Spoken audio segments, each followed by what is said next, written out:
बच्चों चलते हैं मेंटल मैथ्स कक्षा 8 के अगले प्रश्न पर। और मैं हूं हरी सर और आप देख रहे हैं मेरा YouTube channel maths with Hari sir. यहां पर बच्चों हम अगले प्रश्न करने वाले हैं। प्रश्न नंबर 35 ये देखिए, लिखा है त्रिभुज एबीसी एक संभाव त्रिभुज है, तो एक्स का मान ज्ञात करना ही है। यहाँ पर एक्स देख रहे हैं और बहुत ही आसान प्रश्न है बच्चों इस मेंटल मैथ्स के अंदर। और साथ ही हम प्रश्न नंबर 36 भी करेंगे। देखिए लिखा है ABCD एक समांतर चतुर्भुज है, BC बराबर है BE के, ठीक है। और तो एक्स का मान ज्ञात करना है। ये दोनों भुजाएं बराबर है तो एक्स का मान ज्ञात करना है। आइए करना शुरू करते हैं।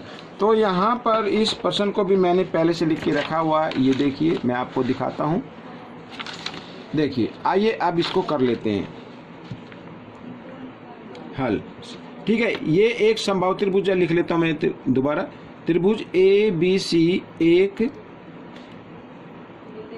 समबाहु त्रिभुज है,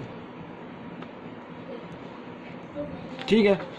तो इसकी तीनों भुजाएं क्या होती है, बराबर होती हैं, ठीक है। मैं यहाँ पर लिख देता हूँ AB बराबर AC और बराबर BC, ठीक है। तीनों भुजाएं बराबर होती है, साथ ही तीनों कोण भी क्या होते हैं, बराबर होते हैं। यानी कोण A बराबर कोण यहाँ पर B और बराबर कोण C, ठीक है। तीनों कोण बराबर होते हैं। और क्योंकि ये मेंटल मैथ है तो मैं आपको बता देता हूँ, तीनों कोण यानी 60-60 डिग्री के होंगे ये तीनों, ठीक है। 60-60 डिग्री के होंगे इस तरीके से। त्रिभुज के तीनों कोणों का 180 होता है, तीनों बराबर हैं तो तीनों 60-60 डिग्री के होंगे, ठीक है। हमें एक्स का मान निकालना है।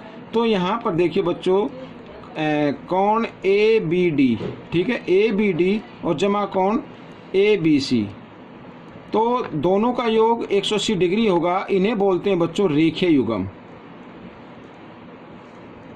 इन्हें बोलते हैं रेखीय युग्म दोनों का, ठीक है। ABD तो है x का और ये है 60 डिग्री का और बराबर 180 डिग्री। तो x का मान निकालना है तो 180 डिग्री जमा 60 इधर आकर घटा 60 डिग्री, ठीक है। तो x का मान आ गया बच्चों 120 डिग्री इस तरीके से, ठीक है। तो x का मान निकल गया है। अब हम करने वाले हैं प्रश्न नंबर 36 और इसमें भी दिया हुआ है कि लिख लेते हैं ABCD एक समांतर चतुर्भुज है। बच्चों आपको जो भी दिया है समांतर चतुर्भुज है, समांतर चतुर्भुज की प्रॉपर्टी याद होनी चाहिए। साथ इसमें दिया हुआ है BC बराबर BE, तो हमें x का मान निकालना है। तो सबसे पहले क्योंकि एक समांतर चतुर्भुज है तो एंगल या कोण A बराबर होगा कोण BCD, तो BCD मैं पूरा नाम लिख देता हूँ, C नहीं लिखूंगा क्योंकि C इधर भी लगता है। तो BCD ये वाला कोण, ठीक है। तो दोनों कोण बराबर होते हैं। क्यों बराबर होते हैं यहाँ पर लिख देते हैं, समांतर चतुर्भुज के सम्मुख कोण बराबर होते हैं। समांतर चतुर्भुज के सम्मुख कोण बराबर होते हैं, ठीक है। तो यहाँ पर A 125 डिग्री का है तो यहाँ पर BCD भी कितने का आ जाएगा, 125 डिग्री का आ जाएगा। एक ये निकल गया। अब साथ ही यहाँ पर देखो आप, एक ये त्रिभुज दी हुई है BCE, ठीक है। आप लिखो त्रिभुज BCE में, ठीक है। तो दिया हुआ ये तो BC बराबर है BE के, ये बराबर है। तो इनके सम्मुख कोण भी क्या होंगे, बराबर होंगे। यहाँ पर 1 लिख लेता हूँ, यहाँ पर 2 लिख लेता हूँ। तो कोण 1 बराबर होगा कोण 2 के, ठीक है। तो यहाँ पर लिख देता हूँ बराबर भुजाओं के सम्मुख कोण, ठीक है। बराबर भुजाओं के सम्मुख कोण तो बराबर होते हैं। तो कोण 1 बराबर होगा कोण 2 के। आइए पहले हम निकाल लेते हैं। देखो कोण 1 जमा कोण ये और ये, देखो ये लाइन 180 डिग्री पे होती है ना, ये तो एक और ये वाला कोण बी, इसका नाम है BCD।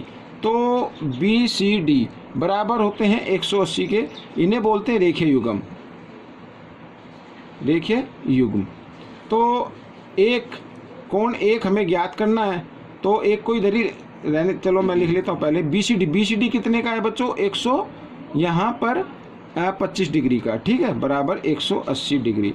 तो कोण 1 बराबर, अब ले आते हैं 125 को इधर जमा का इधर आकर ये घटा का हो गया और 10 में से 5 गए 5, यहाँ पे रह गए 7, 7 में से 2 गए 5, ठीक है 55 डिग्री का आ गया बच्चों यहाँ पर, समझ में आ गया। तो एक 55 डिग्री का आ गया, तो कोण 2 भी कितने का होगा, 55 डिग्री का होगा, क्योंकि दोनों कोण बराबर है।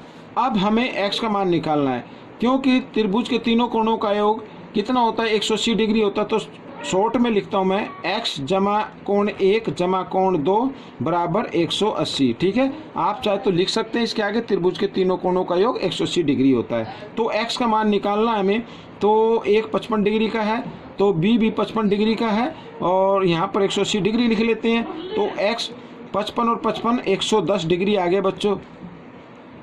तो x बराबर 180 और 110 इधर है, इधर लेके आएंगे, घटा का हो जाएगा, ठीक है, दाईं तरफ लेके आते हैं जब, तो ये आगे बच्चों 70 डिग्री। तो ये आपका आंसर निकल गया, ठीक है। तो ये प्रश्न आपका हल हो गया है। आपको कैसे लगा मुझे ज़रूर बताना, इसमें से सीखकर दूसरों को ज़रूर सिखाना है। मिलते हैं अगली वीडियो में, तब तक आप प्रैक्टिस करते रहें।